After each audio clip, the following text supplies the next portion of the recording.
Hello, my name is Kegan Briesach, and for my research project I did it on mercury emissions from wildfires and biomass burning.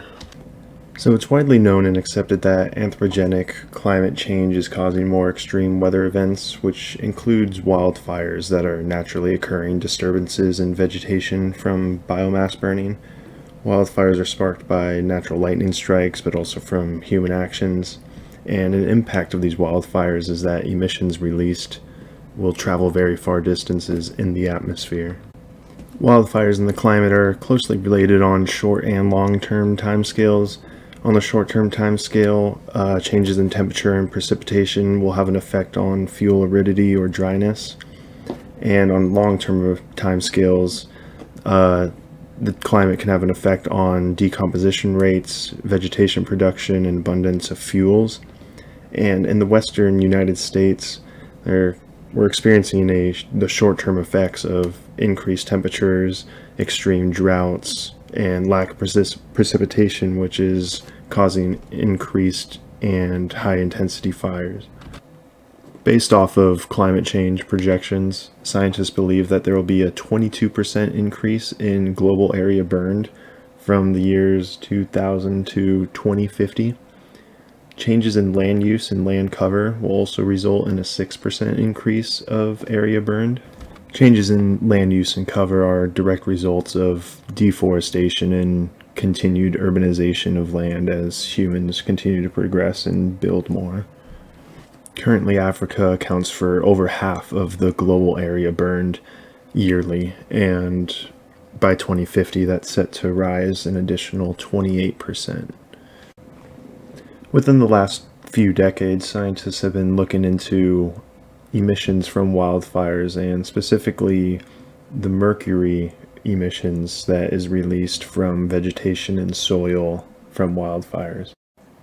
A 2002 study found that upwards of 99.8% of the element mercury that is contained within vegetation was released as gaseous elemental mercury, or GEM, when burned. Additionally, there are very large mercury pools in the soils of boreal and temperate regions that they contain very large amounts of mercury, and when the soil is exposed to temperatures above 300 degrees Celsius for at least 5 minutes, then the mercury in the soil is completely released as the gaseous elemental mercury directly into the atmosphere.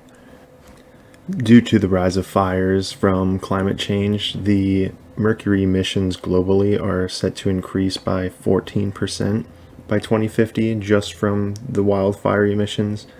And then additional anthropogenic sources are set to increase 28% from 2000s levels, which the 2000s levels were taken from 11 different studies that ranged from 1998 to 2010 to create a baseline. So during the fires, mercury is released as gaseous elemental mercury directly into the atmosphere, and although most of it will remain in the atmosphere in that elemental form, some of it is then oxidized by the ambient air and in clouds to form ionic mercury compounds, which are more reactive and also mix more readily with water. These ionic mercury compounds are then deposited into terrestrial and aquatic systems through dry and wet deposition.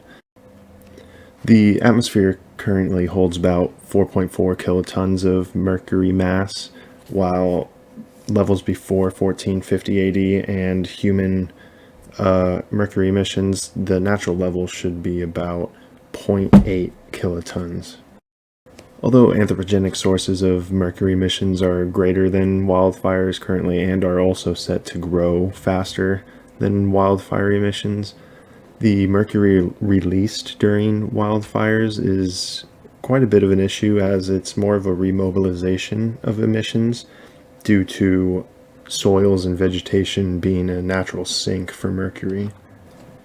Vegetation plays a pretty large role in mediating the bidirectional mercury fluxes between the vegetation, surface soils, and then to waters and subsoils, as well as from the atmosphere.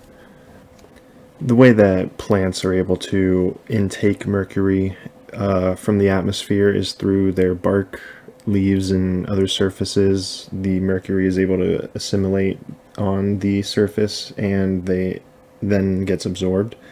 And then in small part, they are also able to intake mercury directly from the soils through xylem sap intake. And then here's just a chart that shows different levels of emissions from natural sources, anthropogenic sources, and then also the deposition rates into oceans and land or freshwater systems. So with elevated mercury emissions, we're seeing very excessive amounts of dry and wet deposition into soils and aquatic systems, and the remobilization of mercury has resulted in a 200% increase in the surface ocean water mercury concentrations over the past century. Meanwhile, there was only about a 20% increase in the surface soil concentrations, meaning that most of the mercury ends up making its way into ocean systems. And so a main reason why this is an issue for humans is that the buildup of mercury in the atmosphere ends up making its way to the oceans, which ends up increasing the amounts of toxic methylmercury in bodies of water. When the ionic mercury compounds enter the aquatic systems, it can undergo biochemical alkylation, which forms the neurotoxin of methylmercury.